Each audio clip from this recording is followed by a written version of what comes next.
Kalispera says, good evening, everyone. I hope you're all coping well during lockdown.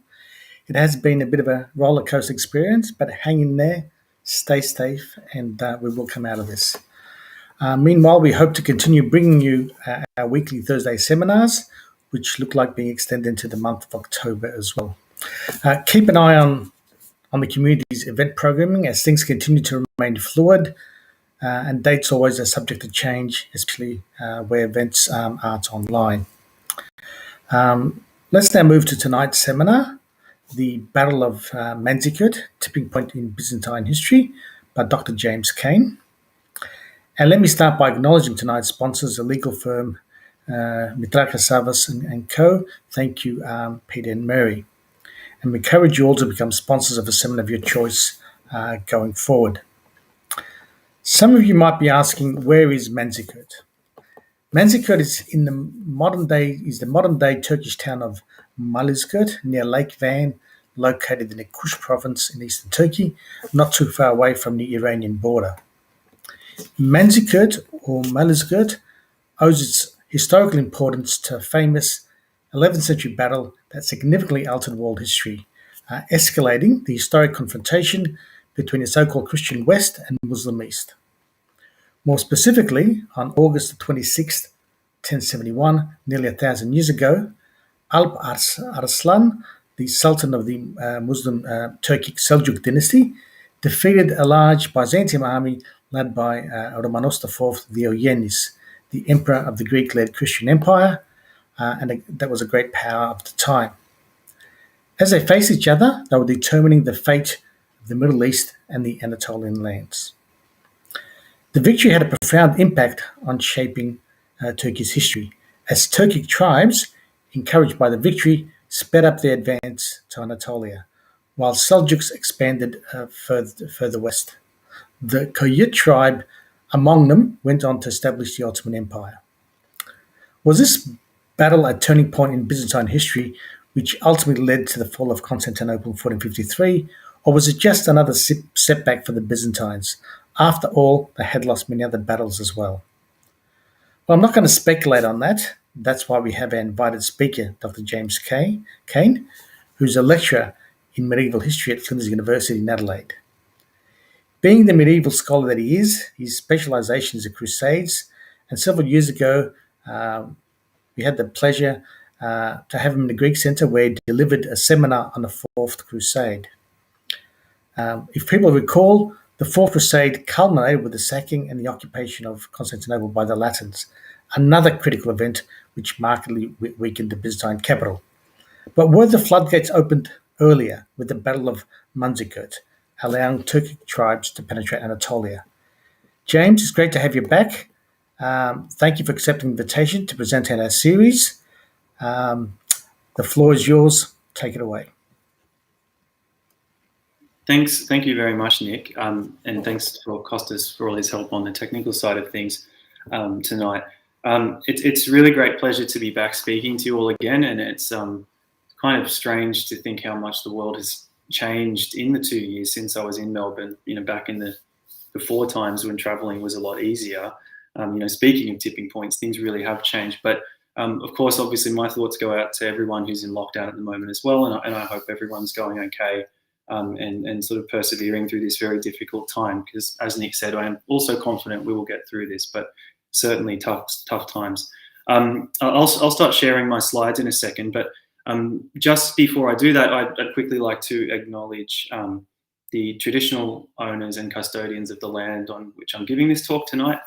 So the Kaurna people of Adelaide, and I'd like to pay my respects to their elders, past, present, and emerging. So I'm just going to put my slides up now. Hopefully everybody can see that okay. Put those on full screen, and I'll get up and running. So again, thank you, Nick, for inviting me to give this talk. The Battle of Manzikurt is something that I've heard a lot about since I was an undergraduate student, and it's a name that's kind of always been sort of lodged somewhere in my head as someone who works on the Middle Ages, but it's not an event that I've ever actually thought very much about. And I think it's great that you suggested this sort of subtitle, Tipping Point in Byzantine History, ? Because I think it's actually quite important to put the emphasis on the question mark.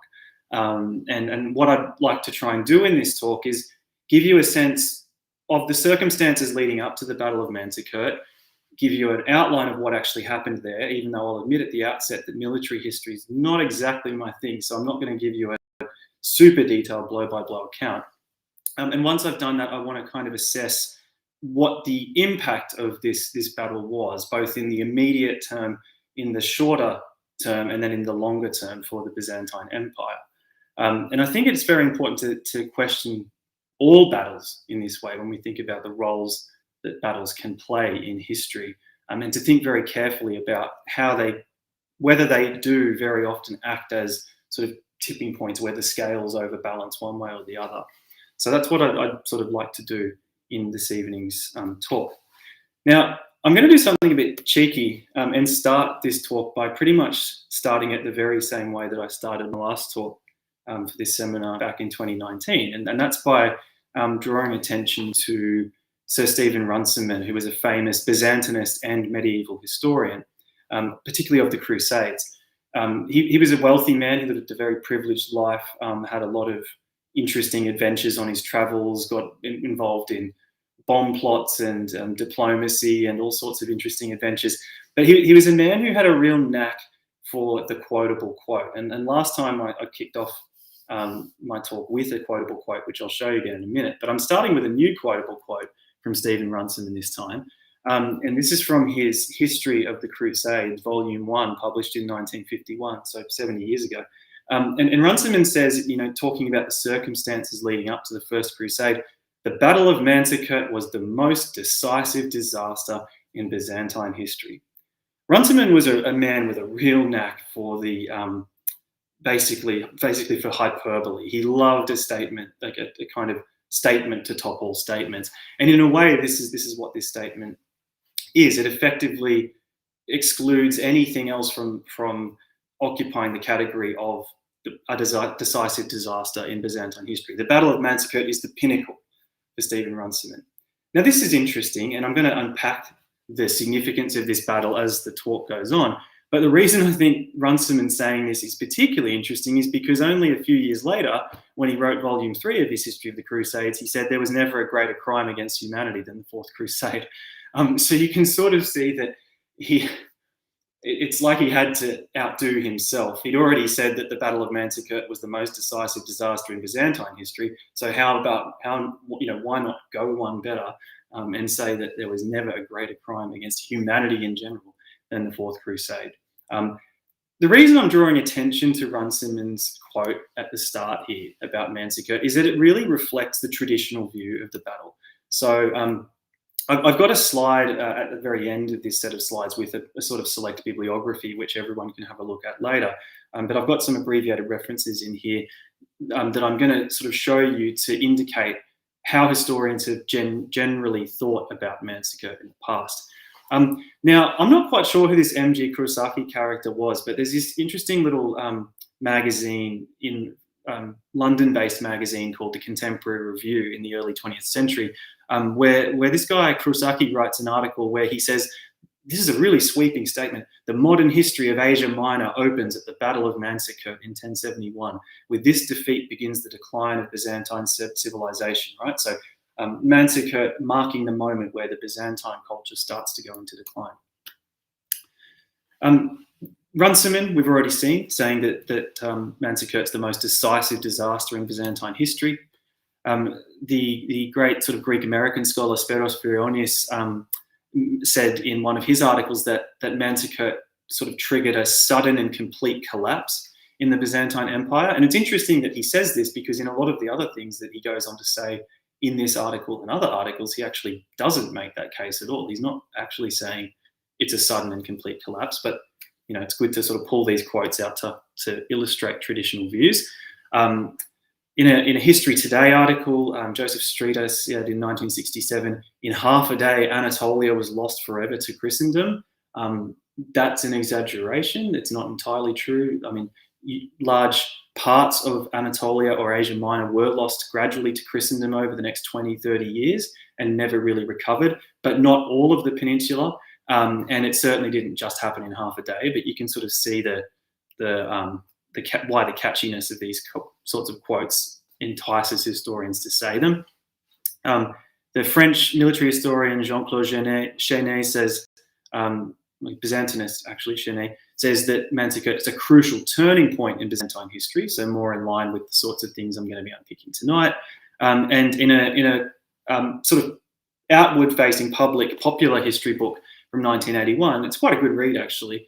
Alfred Friendly writes that Manzikurt was the plunging point from which recovery for the Byzantine Empire proved to be impossible. So throughout all these traditional views, you can sort of see this central theme or idea that Manzikurt is some kind of tipping point, decisive disaster, turning point, plunging point, a point of no return for the Byzantine Empire, which affects it for centuries after.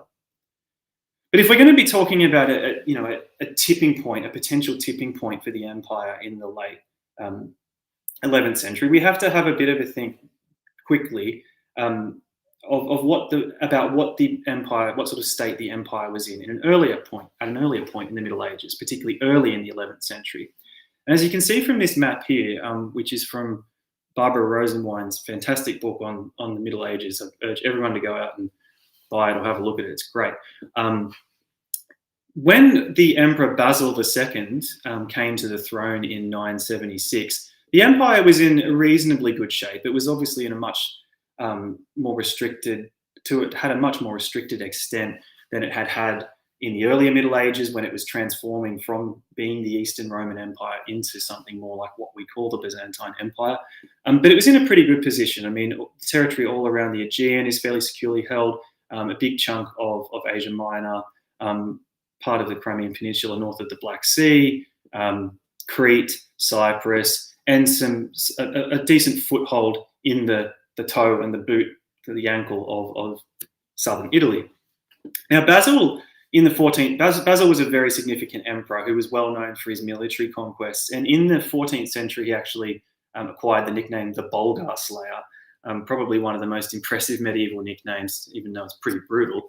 And he gained that nickname because of his campaigns in the Balkans against the Bulgars and the Slavs, up to the Danube and all the way up the Adriatic coast. And he even reacquired some additional territory in southern Italy and pushed beyond Antioch down towards Tripoli and out into the east across the Euphrates and beyond Lake Van to encompass the territory around Manzikurt.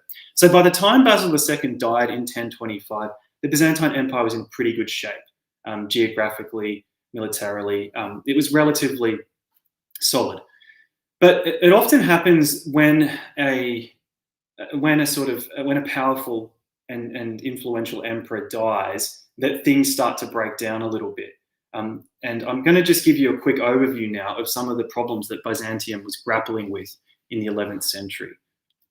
So part of the problem was dynastic instability. There were 14 different rulers of the empire between 1025 and 1081. Now, in and of itself, having lots of different rulers could just be down to bad luck. A lot of them might die. But what's actually going on here is that we've got a very unstable sort of dynastic situation that fluctuates. We've got occasional revolts, particularly later in the century, and an increasing breakdown in the stability of the imperial dynasty.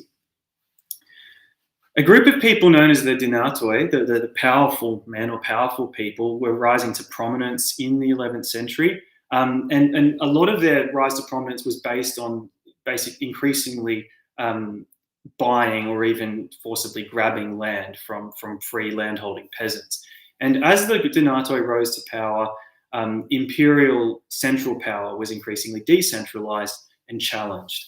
So not only do we have this dynastic instability, we have influential families rising to power in the provincial regions of the empire and posing a threat to the central command.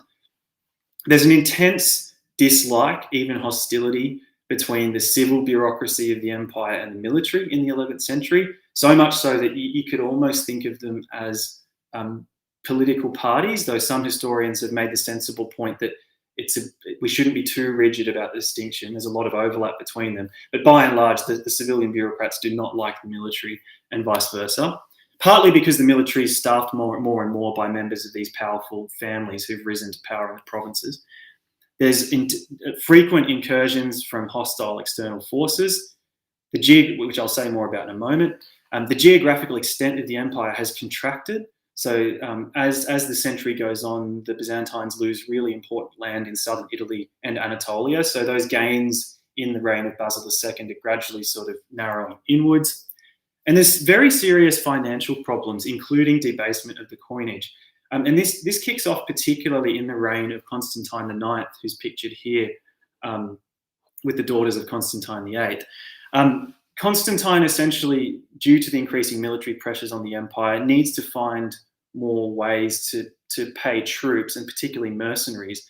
And to do that, he starts to debase the coinage, the gold content of the coinage, and add more silver. That he invents a new coin called the Tetataron, which is a lightweight gold coin that troops aren't particularly keen on getting paid with. And he devalues the nomisma, one of the standard Byzantine coins as well. This all kind of snowballs. There are tax problems. The imperial bureaucracy is losing control of the tax system. The military are falling more and more into pay arrears. They're not getting their money on time. The size of the army is being reduced. The troops in some of the themes or provinces are being disbanded. And the Byzantine navy is falling into disrepair as well. And this is all very significant because the navy was a significant, powerful military force in the 10th and 11th century world until it starts to crumble, and even earlier. And one of the factors in all this was that the Byzantines had to rely increasingly on foreign mercenaries. And it often happened that some of these mercenaries were the people who were originally attacking the empire from the outside. And so it's like they kind of come to grips with them on the borders, start to co-opt some of them into their own military forces, and essentially diversify the makeup of the military. So this map here is actually from the very sort of depicts the situation at the end of the 11th century, but it shows you where some of these external problems were coming from. So we have Normans in southern Italy, so descendants of Vikings from northern France, basically, from a couple of hundred years before, who've established themselves in southern Italy, and then they start causing problems for the empire in the Balkans as well as the decades go on. We've got steppe peoples from the Eurasian steppe, like Cumans and Pechenegs, coming into the north, across the Danube, into the Balkans. And then the Seljuq Turks, as Nick mentioned in the introduction, sort of coming in from the east. And I'll say a bit more about the Turks in a moment. As a result of their conquests in this space in here, which is a contested space, the Seljuks set up two separate sultanates, or kingdoms, if you like. Kingdom's not quite the best translation, I think, for sultan, as far as I understand it, but it does the job. So there's the Sultanate of Rum, Rum obviously being an Arabic equivalent of the term Rome, given that the Byzantines are the Eastern Roman Empire. They set up the Sultanate of Rum, and then the Great Seljuk Sultanate is based largely in what we would now think of as Iraq and Iran and parts of Central Asia here.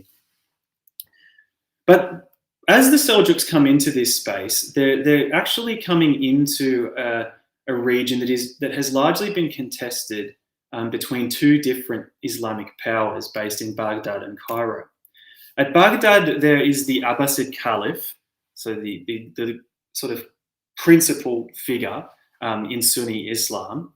And at Cairo, there's the Fatimid Caliph, who at this point is the principal figure in Shiite Islam. And the Fatimids have kind of set themselves up as an important dynasty in North Africa in the 10th century, and they've really locked onto power in this region, and they're butting heads with the Abbasids all the time. By this point, the Abbasid Caliph at Baghdad is kind of a figurehead in a lot of ways. He doesn't have a lot of actual power, but he has a lot of symbolic power. And the Abbasid Caliph is effectively, in the 9th, well, particularly the 10th and 11th centuries, usually under the political power or the military power of foreign dynasties, originally foreign dynasties. And this is what happens when the Seljuks come onto the scene too, as I'll explain in a minute. And one historian has sort of described it as the Seljuks, the Abbasid Caliphs basically changing one jailer for another, basically.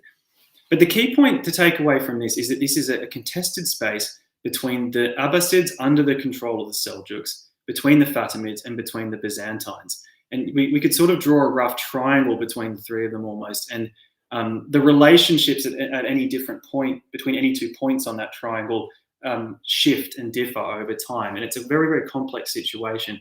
And it's not always a simple equation that the Byzantines are hostile to the Seljuqs and the Seljuqs, or the Fatimids are hostile to the Byzantines or vice versa.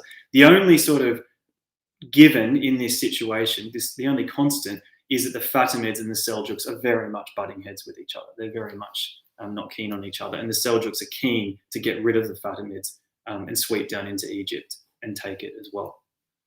So I mentioned that a lot of the sort of external incursions into the Byzantine Empire come from the Eurasian steppe, and particularly with the origin of Turkic peoples in the Central Asian region in here in the earlier Middle Ages. And so I'll pick up on that now and just give you a quick bit of background about the rise of the Seljuk Turks. So the Seljuks had their origins when a group of Guz or Oghuz Turks broke away from the main confederacy of those peoples in the lands between the north of the Caspian and Aral Seas around the middle of the 10th century. And they're led at this time by a figure called Seljuk, who's semi-legendary, probably was real, but we don't know a hell of a lot about him. As the Seljuks break away from the main Oghuz confederacy, they come closer and closer to Persianate lands in Central Asia and what we would now think of as Iran. And as they do that, they undergo a process of Islamization. They convert to Sunni Islam. They win a major victory over another Persianate peoples, the Ghaznavids, at the Battle of Dandan in 1040. And in the 1050s, the grandson of Seljuk, named Tugril, he was one of two grandsons, Tugril and Chakri Beg, they're known as.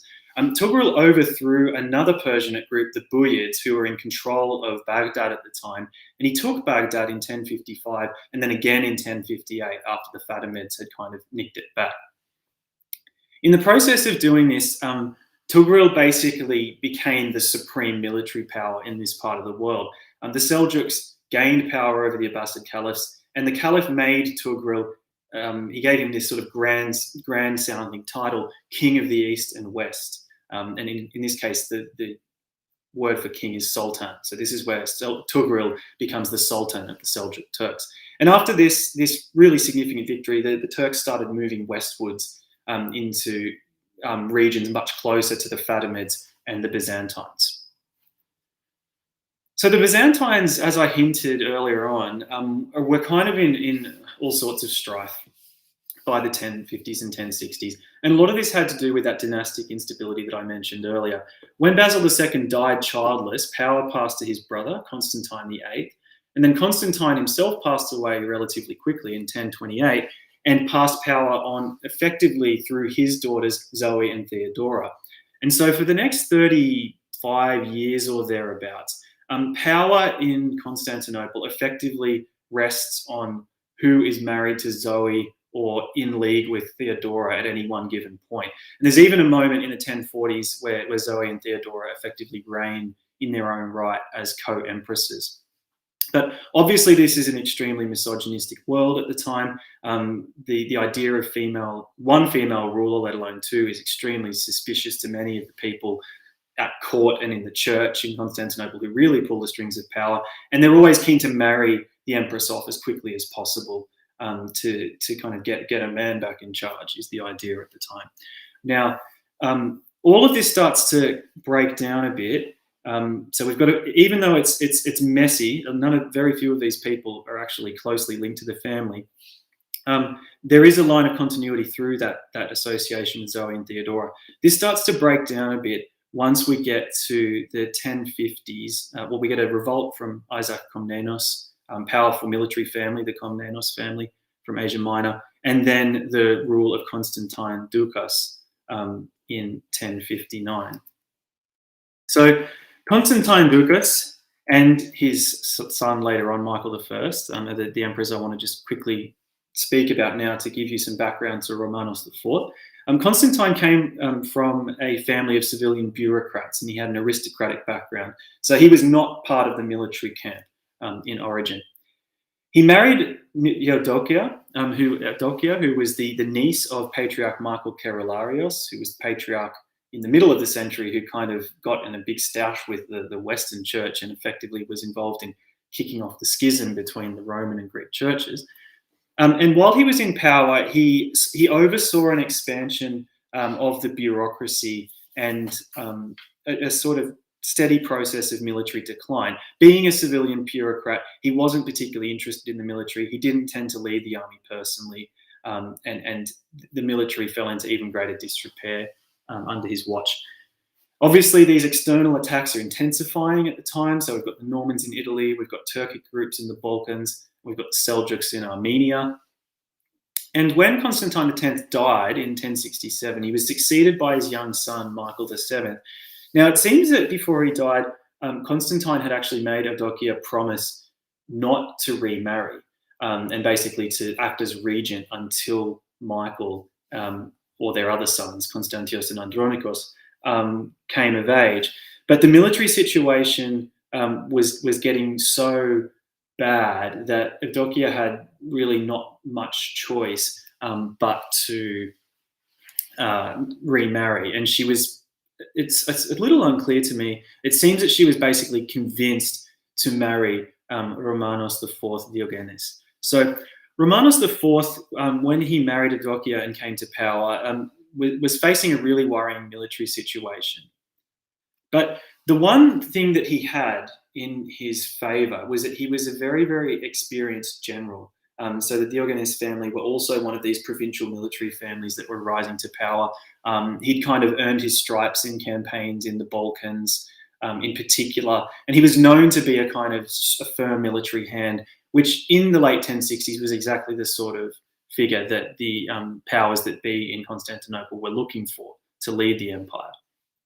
But one of the problems with the circumstances leading up to Romanos's assumption of power, you know, with this ongoing dispute between the civilian bureaucrats and the military, was that Romanos was effectively facing constant opposition or even undermining from conspirators throughout his very short reign, who were favouring Eudokia's sons, particularly Michael VII, but also Andronikos and Constantius. And you can actually see here that on one of his histamina, one of his coins, and Romanos has himself on the front with Eudokia and Christ, but then on the back he's actually got Eudokia's three sons. So this sort of shows how much his power actually rested on being married to the widow of Constantine X, Dukas.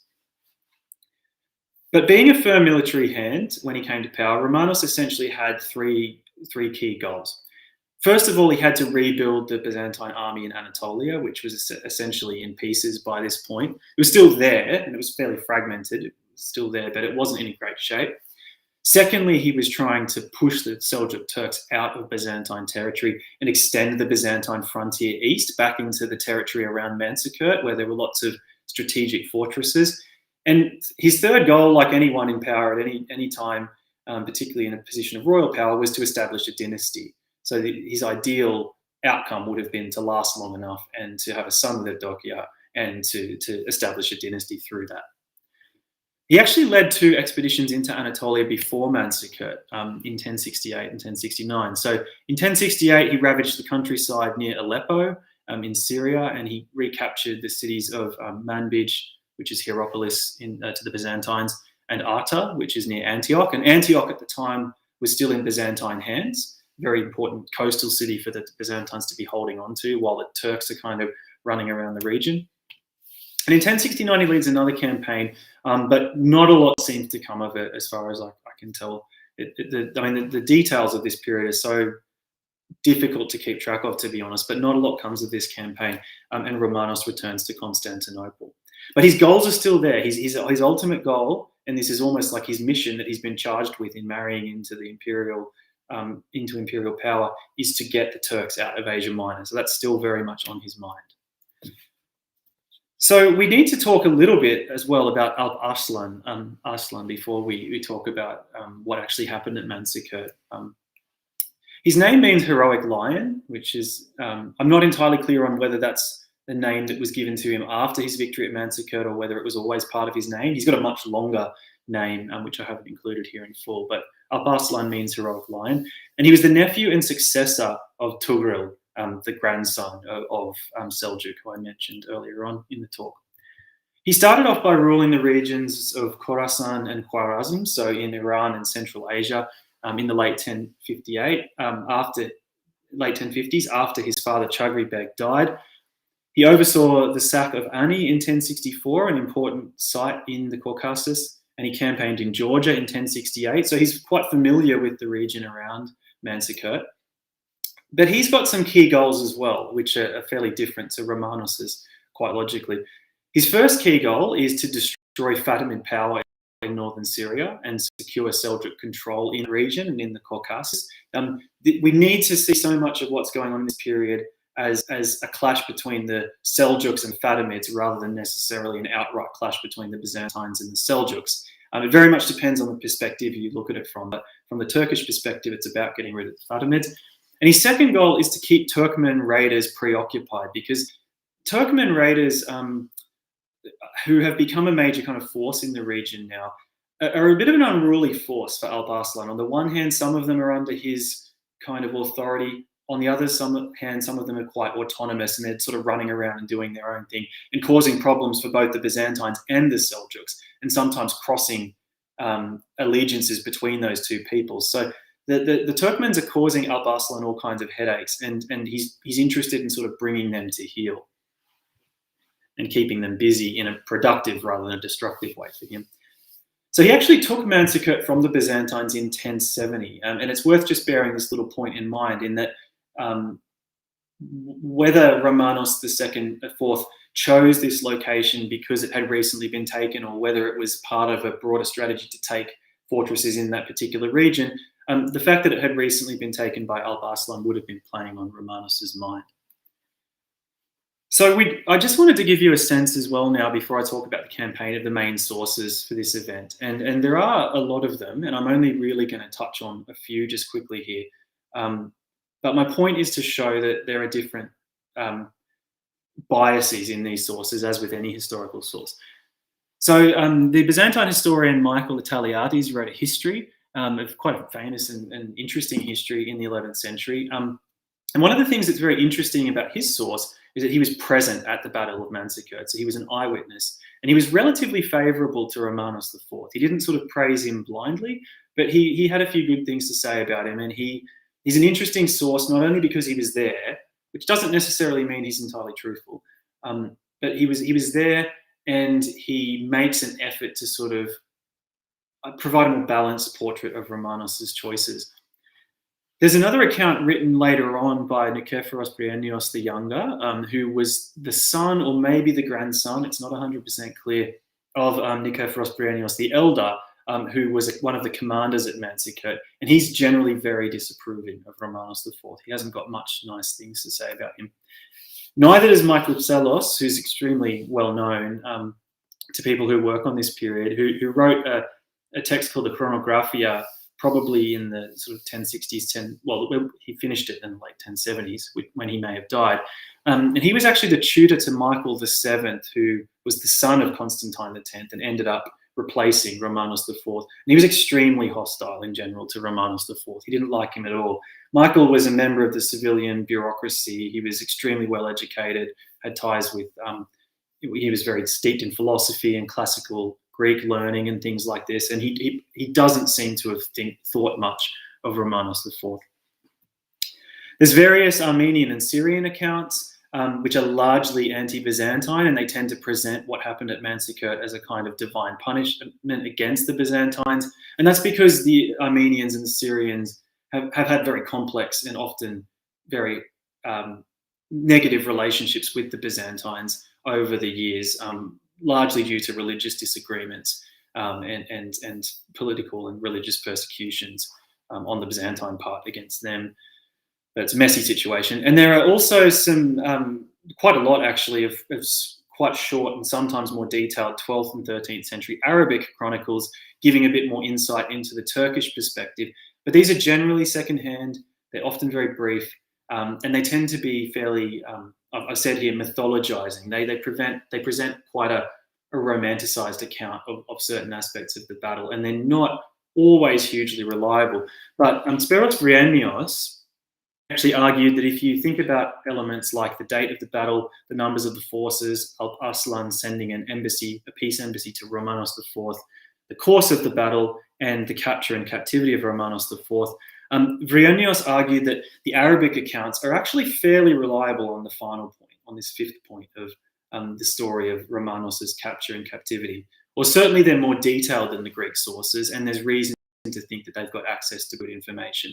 Whereas on the other 4 points, Vryonis singles out he says that the Greek accounts are more dependable. And by and large, that seems to be right to me. So I suppose a lot of what I'm going to say in the next bit of the talk is based largely on the Greek accounts. But what I want to do now is give you a sense of how the campaign played out. And it's centered on this region here, as Nick said in the introduction, around Lake Van, in what's now Turkey and Armenia, sort of this whole region, the Caucasus. Malazgirt is in modern Turkey. And this is a strategic sort of frontier region that the Byzantines have lost. I mean, Armenia traditionally acted as a buffer state for the Byzantines, as did Syria, and they've lost big chunks of both regions by this point. So it's in their interest to try and secure this region again and regain some of these major fortresses near Lake Van, like Ahlat and Manzakurt. So Romanos IV sets out from Constantinople in March 1071. And I have to admit that most of the dates here are quite hazy. It's only very occasionally that I can give you a relatively confident specific date. But he seems to set out from Constantinople on the 13th of March 1071. He makes his way across Asia Minor. And as he goes, he heads towards the city of Sebastia and recruits troops. You know, it's a fairly piecemeal army in here by now, but whatever troops he can muster, he does put together. And he's got a fairly composite, ethnically diverse army of Greeks, of some Turkic people, of Normans, Westerners. It's a really, really interesting mix. Armenians, some Syrians. It's quite an interesting blend. Alp Arslan is actually besieging the important city of Aleppo at the time, which is not in Byzantine hands. So Antioch is in Byzantine hands, but Aleppo is not. And he's besieging it because he's trying to sort of secure it to gain a foothold for campaigns against the Seljuqs down the south. It's actually in the hands of a local Islamic dynasty called the Mirdasids. When he hears that Romanos's army is on the way across Anatolia, he decides to head northeast because he figures that they're probably going for the region around Lake Van, and he needs to head them off. So he heads across this way. The Byzantine army makes it to Theodosiopolis in it's not entirely clear, late May, early June, sometime around then, modern Erzurum. And I'll say more about what happens there in a moment. And Alp Arslan comes across to this region north of Lake Urmia and begins to assemble his forces near Khoi. And after he hears that Romanos is at Theodosiopolis, he starts to move north towards Lake Van. So when the Byzantine army comes to Theodosiopolis, Romanos, this is where things start to get interesting, because one of the cases that people make, well, there's two main cases that people make about what went wrong, a few main things, but two main things that people single out for what went wrong at Manzikurt. One is that Romanos allegedly had bad intelligence. He didn't, and this seems to have been true, he didn't know that Alp Arslan was on his way in the region, which seems like a pretty severe breakdown of communication in the region. And it's quite possible, but that kneecapped him. He didn't know Alp Arslan was in the vicinity. The other accusation that's often leveled against Romanos is that he made poor decisions. And one of the interesting decisions he makes is that when he gets to Theodosiopolis, right, he says, well, okay, we're going to set out, we're going to head towards Manzikurt, but I want all of you, my troops, to gather provisions for a 2-month campaign. How they were expected to do this in a frontier region that had been ravaged by war in the middle of summer is kind of beyond me, but it's sensible thinking. He's clearly in this for the long haul. He wants them to be well provisioned. To sort of contribute to this effort of provisioning the army, Romanos actually splits his forces and he sends different groups under Pecheneg auxiliaries and Norman mercenaries to raid the area around Ahlat, this important fortress near Lake Van here. Now, he doesn't ask them to try and take Ahlat, but he does request that they go into the region, raid it, try and gather the harvest, forage, build up supplies, right?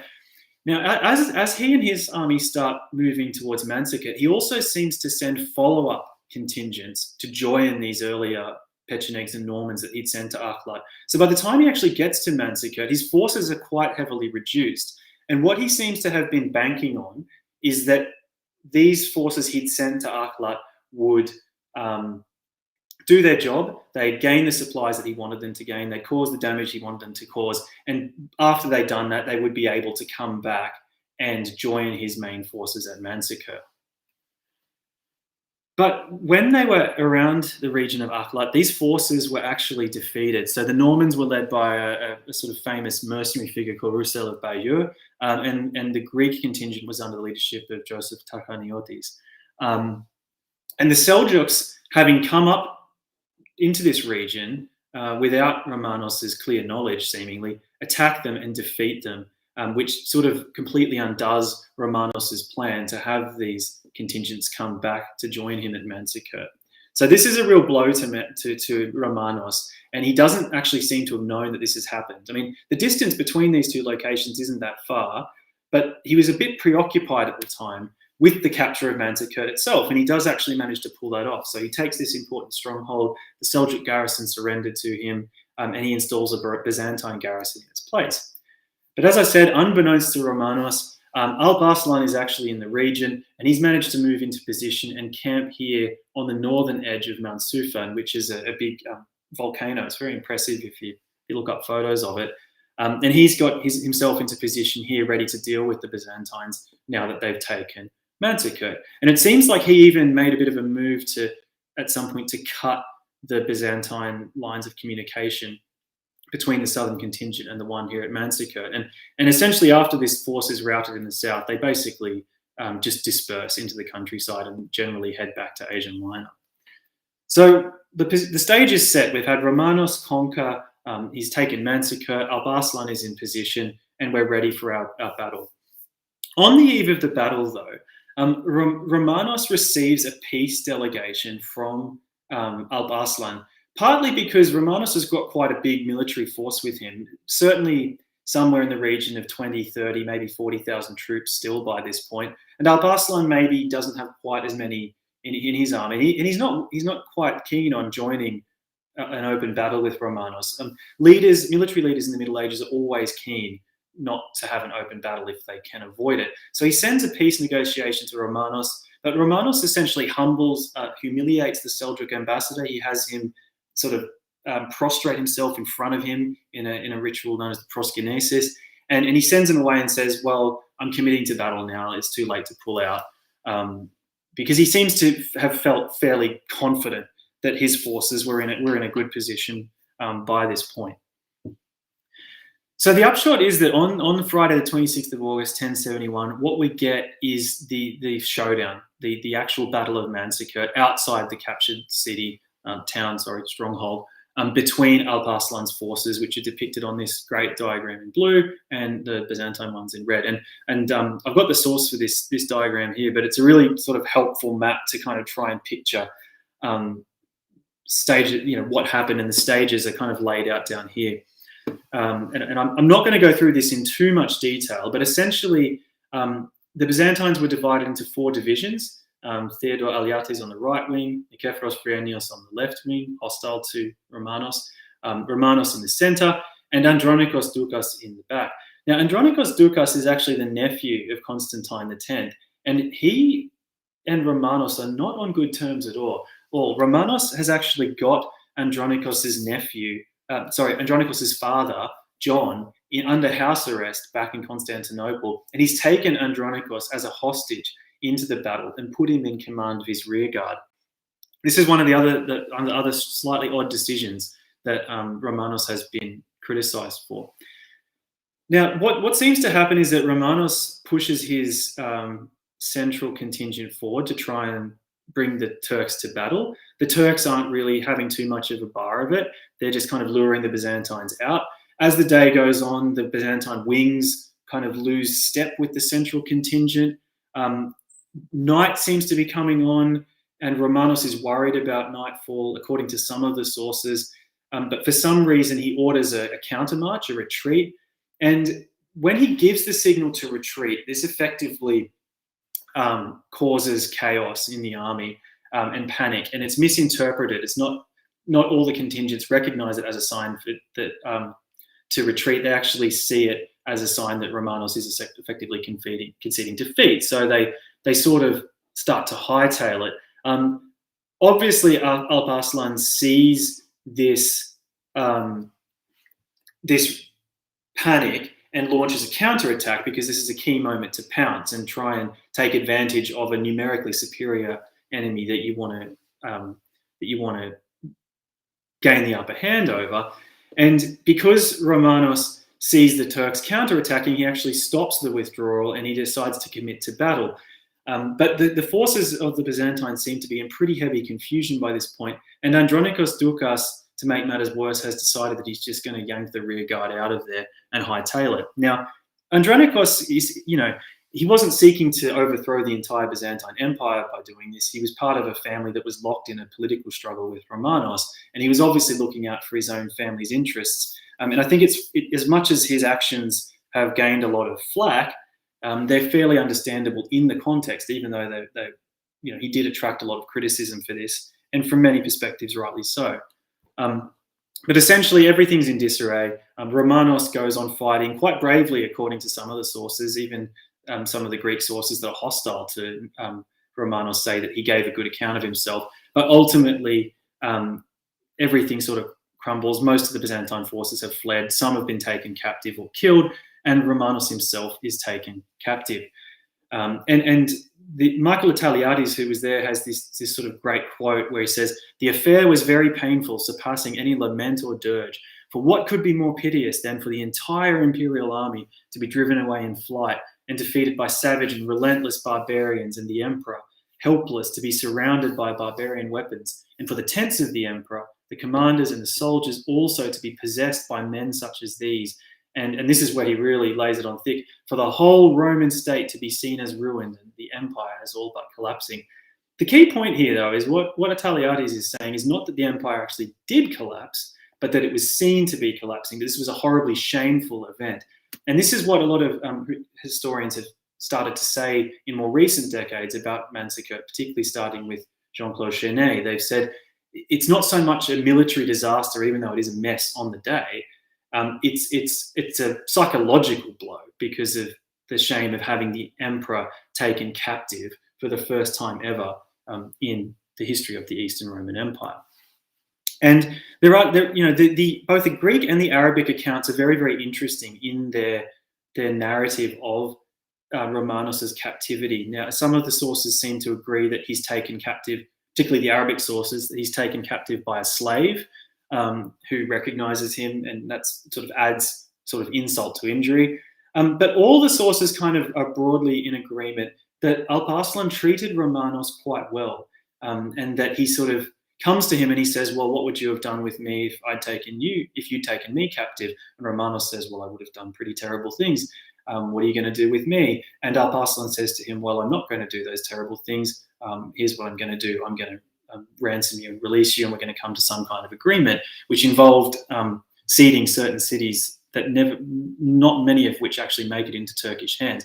But essentially, after 8 days, Alp Arslan releases Romanos IV from captivity and lets him go back to Constantinople. And this is where things get interesting, because as I said earlier on in the talk, the standard account is that this is a horrible military disaster for the Byzantines, that it sets in motion the fall of the empire over a long period of time, that the Turks start pouring into Asia Minor. And all of those things are true to some extent. But I want to make the case that the situation is a little bit more complex. Obviously, it's a disaster for Romanos IV because he's lost all credibility.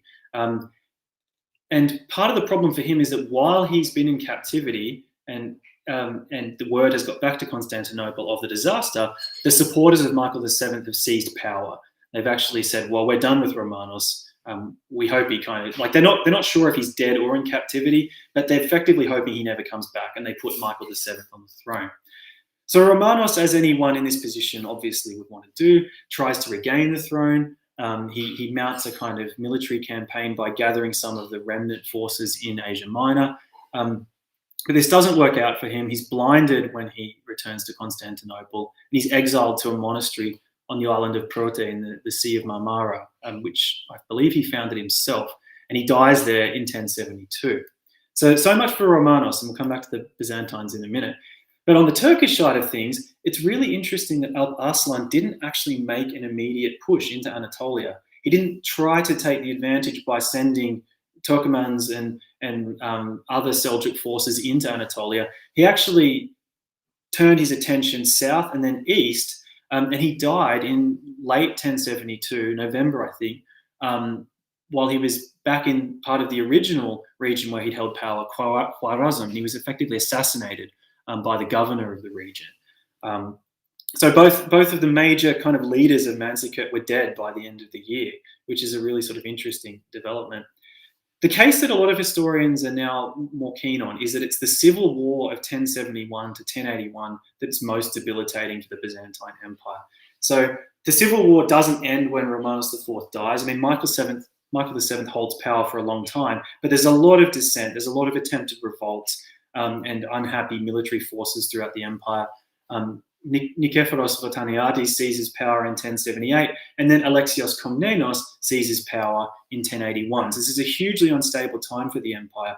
And while this instability is playing out, there's essentially a bit of a Byzantine power vacuum in Anatolia. And that's when certain Turkish forces start gradually making their way in more and more into the peninsula and settling the region, as well as carrying out raids. And this is an important process, and it's not an immediate process with a quick solution. It's not like the entirety of Anatolia was Islamic by the end of the 11th century.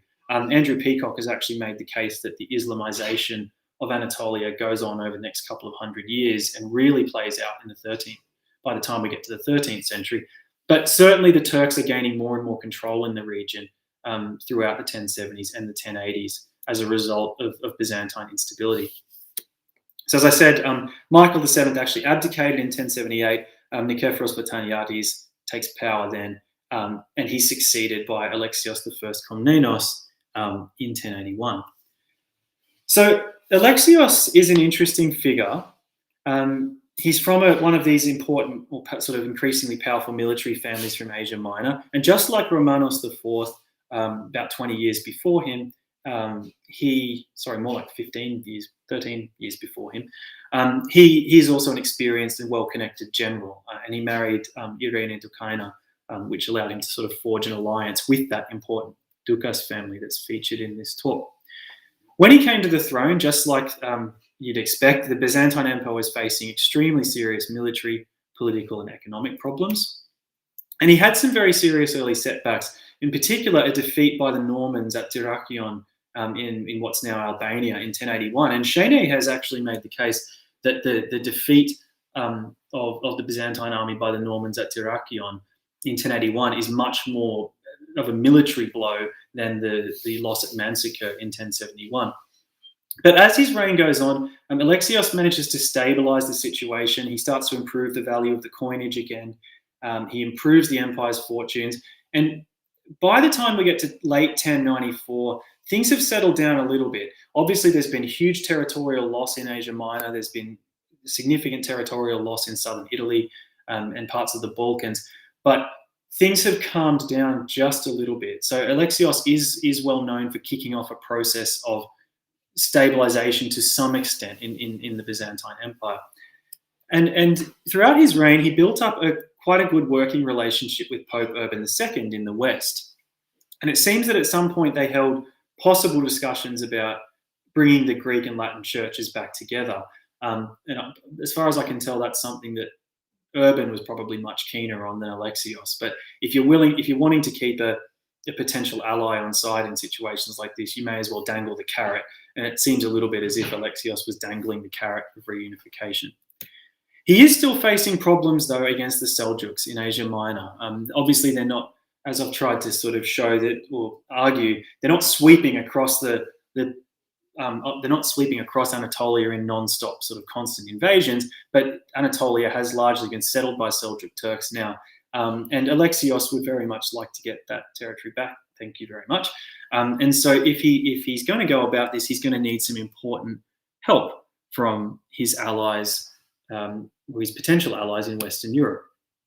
And this is where the idea of Manzikurt as a possible crusading trigger comes in. And this is an extremely common concept. And the consensus, I think, among most historians, even me to some extent, is that this is one useful way to look at it. Now, two main events from the Western perspective are usually seen as major responses to either the Battle of Manzikurt itself or the increasing presence of the Seljuqs in Anatolia. The first is that in 1074, Pope Gregory VII makes these big sort of grand plans, which some people call crusading plans. He talks about leading a massive expedition to help the Byzantine Empire. He talks about potentially going in person. He claims at one point that he's got interest from about 50,000 people. He makes all these noises about making it as far as the Holy Sepulchre in Jerusalem, which is currently under the control of a Turkish mercenary called Aziz. But ultimately, it's a damp squib. Nothing happens. Given that 1074 is close to Manzikurt, this may well be the trigger here. But it's a few years later, so I wonder about that. The other, and this is far more famous, the other event that's usually seen as a major Western response to Manzikurt is Pope Urban II calling the First Crusade in 1095. And one of the standard sort of stories you'll hear about this, or might have heard about this, is that Alexios I sends messengers to Urban at the Council of Piacenza in northern Italy in 1095, and that this kind of inspires Urban to go about organising the First Crusade when he takes a big sort of road trip up to France in late 1095.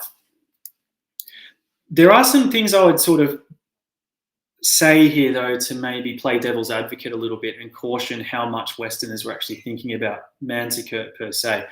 So very few Western sources actually say anything about Manzikurt, as far as I'm aware. There are a couple here and there, but it's not the sort of thing that seems to make major headlines in the West, as far as I know. But this is actually something that I want to look into in a bit more detail. The other thing to bear in mind is that Alexios was actually in a much better position by 1095. Now, things weren't great for him. There were still a lot of challenges ahead, but he'd certainly improved the financial situation of the empire. The dynastic and political troubles were settling down a bit. The military situation on the frontiers had stabilized a bit. He'd managed to bring Pechenegs and Cumans in and sort of settle them within the empire and incorporate them into the Byzantine army. And so there's an argument to be made, and some historians have said this, that maybe things are more dire for Alexios in the early 1090s than they are in 1095. Whatever the case is there, it's well worth pointing out that Manzikurt is 24 years before the First Crusade. So Manzikurt itself is certainly not a direct trigger for the First Crusade, even though it helps to create the conditions, the Seljuq Turks coming into Anatolia, that do form part of that picture. So I'm sort of wrapping up in a minute, but I just wanted to sort of take a bit of a longer view now and have a think about the sort of longer history of the Byzantine Empire. If we're going to be grappling with this question of Manzikurt as a tipping point, how does it look in the grand sweep of things, the grand scheme of things? So Manzikurt takes place in 1071, right, towards the end of the 11th century. Infamously, and I spoke about this a couple of years ago, a group of Latin crusaders come in and conquer Constantinople in 1204, and they set up a Latin empire of Constantinople, which lasts until 1261, when the Paleologan dynasty recovers Constantinople and Greek rule is restored to the city for nearly the next 200 years.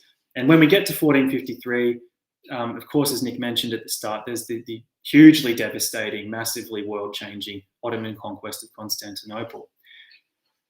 But I do want to make the case that if we step back a little bit, and even if we accept that there is a slow decline for the empire, which I think is very clear, and it definitely picks up pace from the 11th century on, there are periods of resilience and even recovery. So The period from Alexios Komnenos onwards until the late 12th century is often referred to as the Comnanian Restoration. So a period of relative stability in the empire, some military successes, generally not too much of a political mess, financial prosperity, interesting cultural things going on.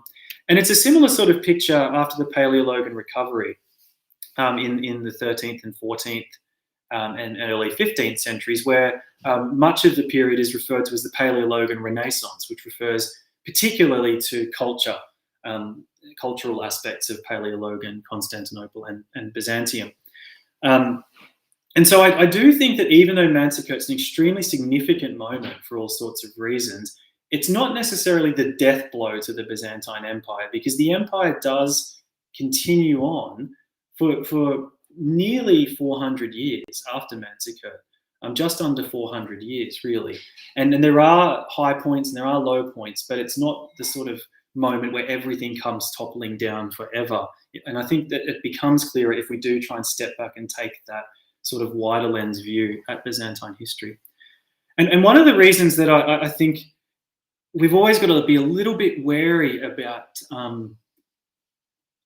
focusing in on battles too closely as sort of key turning points in world history is that focusing in on them like that can lead us very quickly either to kind of national self-flagellation or, on the other hand, national romanticizing and mythologizing and triumphalism. And there was a very interesting sort of example of this, which I came across when I was researching this paper, this talk, where in August 2017, President Erdogan of Turkey actually came to Malazgirt in a huge motorcade and had a really lavish kind of ceremony full of pomp and circumstance and all the rest of it. He had people dressed up in sort of creative anachronist sort of medieval chainmail and Turkish, imagined medieval Turkish dress and spears and all the rest of it. And he made some very sort of quite striking claims. And he tried to, it seems like what he was trying to do was link it back to the coup attempt in Turkey in 2016 and sort of play to Turkish nationalists. He said that in winning over in defeating his opponents in the attempted coup of 2016, he literally said, "We fought the same figures as Alp Arslan." He said, "With a Turkish flag in one hand and Islam's green banner in the other, our victorious forebears entered Anatolia at Manzakurt and marched to the middle of Europe with glory and honor." Now, obviously, this is a problematic claim for all sorts of reasons, like all extreme nationalism is, but it's also inaccurate. First of all, who knows what banners anyone actually had in the late 11th century? We've got snippets of mentions of these things in sources, but it's really quite hard to tell. Banners don't tend to survive very well. And the other point is that the Seljuq Turks did not actually make it as far as Europe. So my point here is that sometimes focusing in too closely on battles and building up big anniversaries like Erdogan was doing in 2017 can lead us down paths of potentially, well, either appropriating or sometimes misappropriating history for political purposes, which are worth commenting on in their own right, but are always, I think, worth being wary of. And so I think I just want to end on the point that I do believe the Battle of Manzikurt was a hugely significant moment. I do think that it tells us so much about what was going on at the time, and it really exposes some of the problems that were at the heart of Byzantium. But like all battles, it reminds us, I think, if we look at it closely, of the need to focus on the structure of societies involved in battles and the processes that are taking place around it. And I just sort of wanted to finish on the thought that the Byzantines loved their mosaics, and there's an example here of this in this mosaic of Alexios I from Hagia Sophia in Constantinople. They loved their mosaics, and in a way, I think battles are more like individual tiles in the historical mosaic, and we can sort of pick any single one of them out if we want, but a tile of a mosaic by itself doesn't mean a hell of a lot. It's only when we put it into its position in the wider picture that we really get a full sense of what was going on. And I think in a way battles act as kind of magnifying glasses for the problems that were affecting the societies of the people who are taking part in them. So that's just the final thought I would like to end on. But I certainly do think that the Battle of Manzikurt was a decisive moment, even if I'm not 100% convinced that it was a radical tipping point. So thank you very much.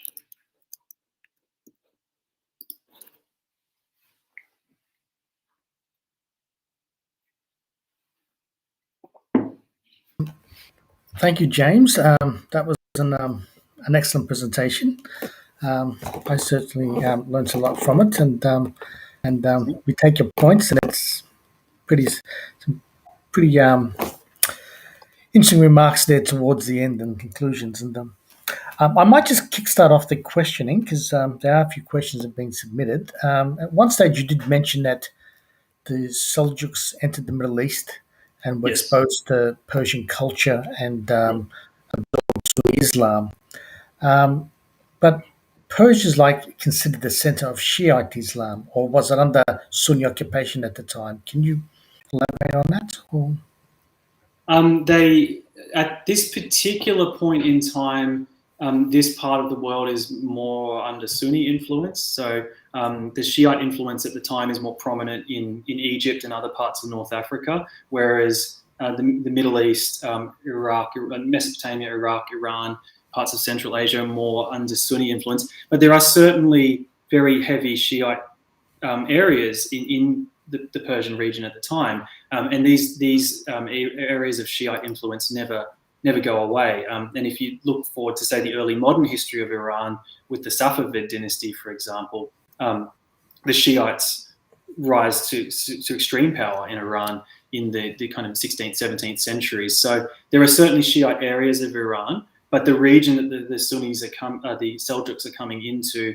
is largely dominated by Sunni Islam, and it's Sunni Muslims who convert the Seljuqs, which is the key point here. So they are converted by Sunni Muslims, even though there's been a lot of discussion about how sincere were the Seljuqs, how quickly did they convert, are they more radical or less radical than other Sunnis in the area? All sorts of interesting stuff has been debated about that too. But they do embrace Sunni Islam, at least for political purposes. Okay. Thanks for that. Okay, let's start with the questions. One says, did the locals of Manzakurt or those on the road to Manzikurt affect communications at all for Romanos' army? Any indication as to which side their loyalties lay? It's a very good question, and my understanding is that yes, they probably did to some extent. Military historians in particular have looked at this aspect, and they've made the case that communications were probably particularly tricky because not only because of the terrain. It's a very mountainous, hilly area, lots of rocky ground, not easy to get around on. It's the middle of summer, so you've got to have good provisions. The end of summer, but still very hot at the time, so you've got to have good provisions. That makes communication and getting around difficult. But a lot of the locals do seem to have been quite hostile to the Byzantines, and this makes a lot of sense if you think about the tense history between the Byzantines and the Armenians in this part of the world.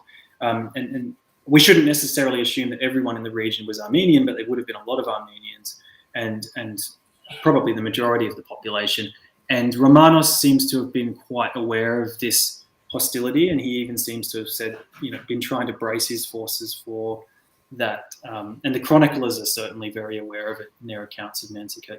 So to answer your question, yes, I think that was certainly a factor in affecting the communications and can help us to explain why Romanos' intelligence does not seem to have been very good.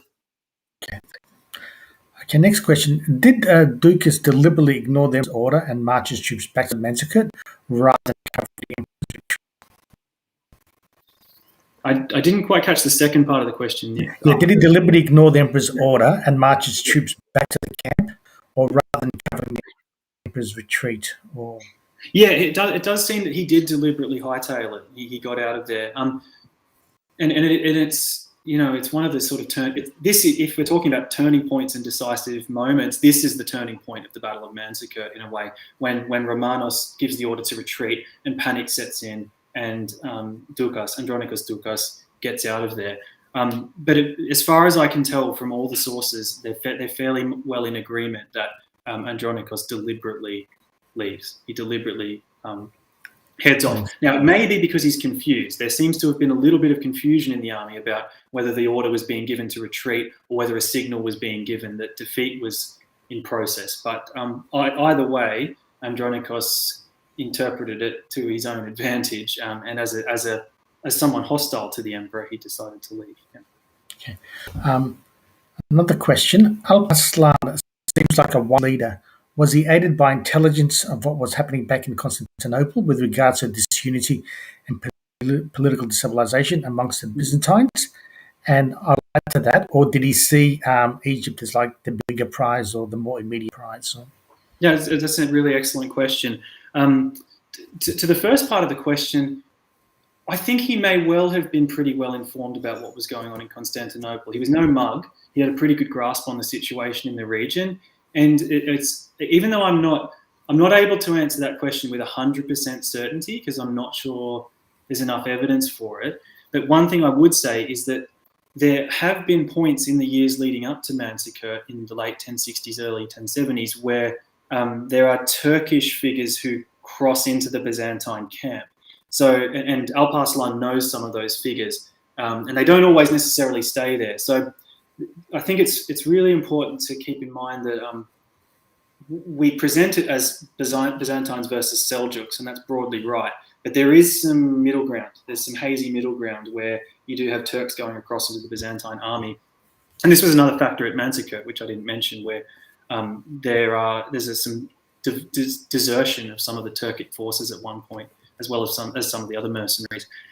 So I do think Alp Arslan would have had avenues of gathering information about what was happening at Constantinople. So that's very plausible. The second point, yes, I think he did see Egypt as the bigger prize, and this really explains why he didn't immediately try to launch a major campaign of conquest in Anatolia. He wrapped things up at Manzikurt. Weirdly enough, they don't take Manzikurt back from the Byzantines, which I find really puzzling. I can't quite get my head around that. They win the battle and they capture the emperor, then they head off, and he goes back towards the south and then heads east later on beyond Iran into Khwarazm to deal with the situation over there. So broadly speaking, it's interesting that the Abbasids, in adopting the Seljuqs as their sort of political rulers, not that they had much of a choice. You don't argue with someone who's got a sword at your throat. But when the Abbasids adopted the Seljuqs, they seem to have been trying to use them against the Byzantines and the Fatimids. Whereas the Fatimids and the Byzantines kind of responded by drawing a little bit closer together and coming up with all sorts of interesting diplomatic arrangements. So Alp Arslan's goal is very much on taking the Fatimids out of the equation. He wants to defeat the Shiites, and he wants to take Fatimid territory and get into Egypt. He wants to conquer Egypt because it's a hugely fertile, wealthy territory. So, yeah, he was a pretty wise leader, I think. That's quite clear. He's pretty clever. Okay, next question. Would you say the lesson of Manzikurt was that the Byzantine Empire was fracturing quicker than they could respond to the threat of the Seljuqs, and without reunification they were doomed? Yeah, I think that's a good way to put it. Yep, I think that's a really nice way to phrase it. That the Byzantium, the empire, can't keep up with the process of fragmentation that's going on, and it's happening on various fronts. It's happening militarily, it's happening politically, it's happening culturally. Spiros Vrionis has got a great article about it, and it'll go up with my slides. Sorry, I forgot to flash up the bibliography slide, but it will go up with the slides. Vrionis has got a good article about the social basis of decline in Byzantium in the 11th century, and yeah, I think that's right. I think that's one of the good lessons we can take from Manzikurt. Like that point I was making about how the battle kind of shines a light on wider processes. It's almost like the volcano erupts at Manzikurt, but there's a lot bubbling away beneath the surface. Yeah. Okay, question from Daniel. Would you consider the influence of the Dinati on the political and military makeup of Byzantium to be negative or positive influence on the longevity of the empire?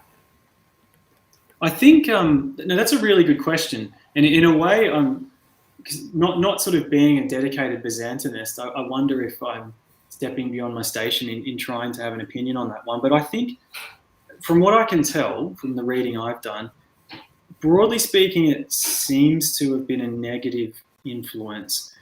If we look at that bigger picture and think about the fragmentation of the 11th century in general as triggering the long, slow decline, a lot of that does come down, I think, to the rise of the Dinatoi. And I'm not trying to make an argument for authoritarian leaders. That's really not me. I'm not trying to say that the solution would have been a strong central imperial family and that would have solved all the issues. I actually don't think it would have.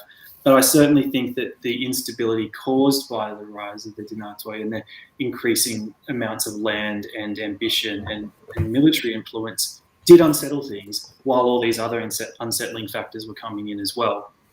And I do think that it's part of that process of triggering the slow decline, that process that Manzikurt is part of as well. Okay. Yeah, just to let you know, on Facebook, we have posted the list of bibliographical references in reply to George Hobbs. A question from Adonios Miras. Thank you for a great presentation. Can I ask what were the economic factors that led to the decline in the Byzantine currency? So the essential, and yeah, thank you for asking that, because I didn't explain it in as much detail as I would have liked to.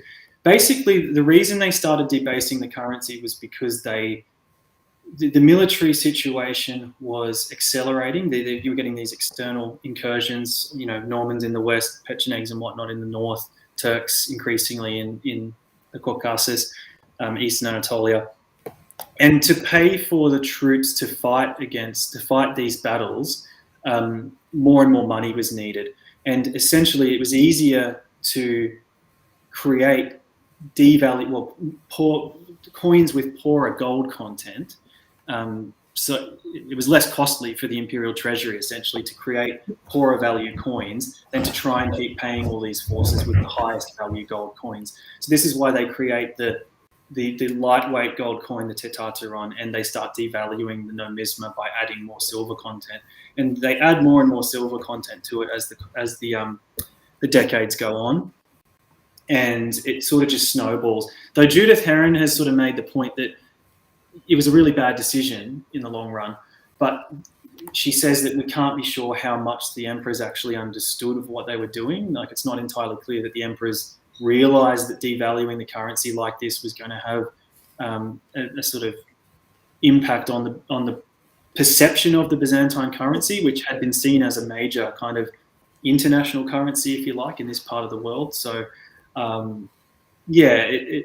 it was essentially a mechanism of trying to pay for more military assistance in the face of the increasing breakup of the Byzantine army itself. Okay, question from our friend George Messinas. Thank you very much, James, for the presentation. It seems to me that the destructive role of Andronikos Doukas was understated by historical accounts.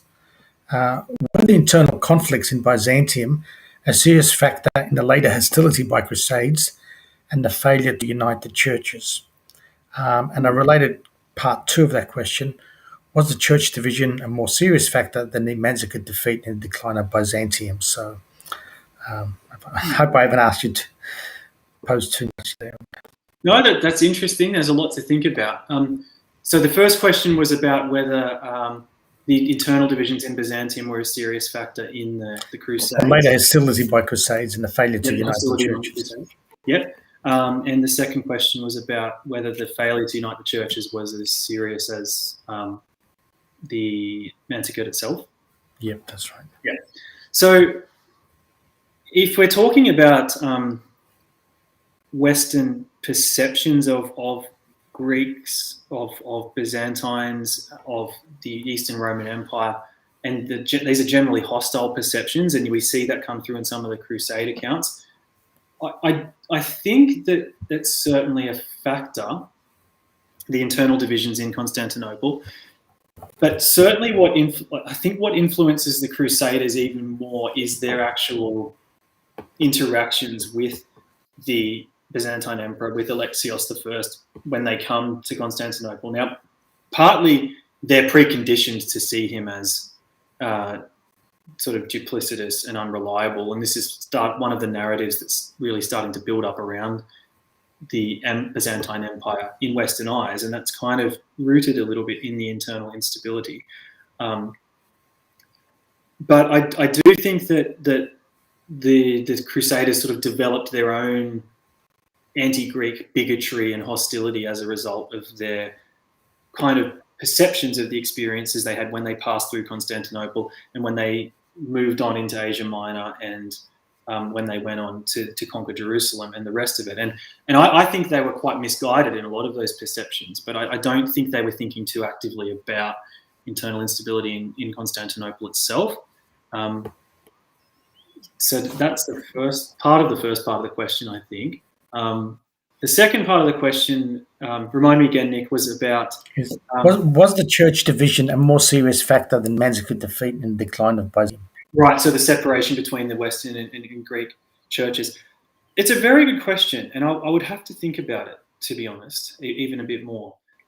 But I think it's fair to make the case that if the Western and Greek, if the Roman and Greek churches hadn't been on such bad terms in the early 1070s, there might have been there would have been stronger lines of communication. There would have been more reliable support, and there would have been, I think, a more reasonable prospect of military aid for what happened at Manzikurt in 1071, or even the period just afterwards. It may not have taken 25 years for something like the First Crusade to emerge if the churches hadn't been so split at the time. The only sort of thing I'd add to that, though, is that the churches had, the split that happens in 1054, the schism, is kind of just putting the icing on a cake that's been baked for a long time, if that makes sense. The churches had really gone their separate ways in all sorts of practical senses, even before the 11th century. And it's kind of like what happens in the 1050s is just sort of signing off on it. And so I don't know that a closer relationship between the two churches would have even been possible if what happened in the 1050s hadn't happened, because they were already so divergent in so many ways, and the popes had set up emperors in the West centuries before with Charlemagne, I think that ship had sailed basically. But it is definitely interesting to wonder how things may have been different if they'd been closer, and whether that might have sort of helped the Byzantines' military situation after Manzikurt. Okay, and I think we just might close proceedings with one remark from Mary Rakas. Thank you for an excellent presentation. I noticed a recent Turkish movie has been made of the battle. I imagine it's good Erdogan's take of it. Mary, maybe you can sort of organise an online movie night. And That sounds good. Okay, so I just doing one more question. I sort of didn't see. I didn't scroll down further enough. So this will be the final question. Was Romanos a touch too impulsive in his battle plans? It seems like the occasion was too big for him, or was there time? It's a good impression question. That he felt needed to act immediately, or I think it's a good question, and it's a good observation, really. I think he was. I think he was a bit too impulsive. And in a way, we have to be slightly fair to him and acknowledge he was a very experienced general. He had a good reputation. This was the reason he was invited in to become emperor in the first place. It was almost like you had one job, Romanos, beat the Turks, and he was backed to do that because of his resume, if you like. So to be fair to him, he had every right to back himself in a way, but there does seem to have been a strong element of overconfidence. We're fairly clear that he had numerically superior forces to the Turks, and Alp Arslan knew it, and he wasn't keen on an open battle. But Romanos, in hindsight, I think would have realised that maybe he should have accepted that peace overture on the eve of the battle, and gone about the situation in a different way, because this is the problem with all medieval battles. The minute you decide to commit to it, you're flipping a coin. And this is why kings are so keen to avoid them, because they know how dangerous they are. And so I do think Romanos did bite off a little bit more than he could chew. But to be fair to him as well, he didn't quite know fully what he was dealing with until the moment it was upon him. So a bit of a messy situation in various ways. He had greater forces, but don't they also say one of the reasons that Turkic tribes were able to sort of reach as far as Europe was that they were more mobile. So the Seljuqs would have been fewer, but they were more mobile in battle because they were better horse riders or whatever. So right. Whereas Romanos' tactic is to rely on his packed, sort of well-organized, well-drilled forces and bring the horsemen of the Turks into close combat, so that by bringing them into close combat, he can deal with them there. So yeah, different tactical approaches as well, for sure. Okay. James, all it remains just to thank you again. Thank you for an excellent presentation. Thank you for having me. Definitely hope to have you back sometime in the future, preferably in the flesh at the Greek Centre. Please take out a glass of wine or something. That would be great. Again. All the best for the rest of the year. Thanks for an excellent presentation. And just a reminder, hope to see you all back next week. Next week's seminar is in memory of Theodoros Kolokotronis by Dr. Savrula Angelis. Thanks for following us, everyone.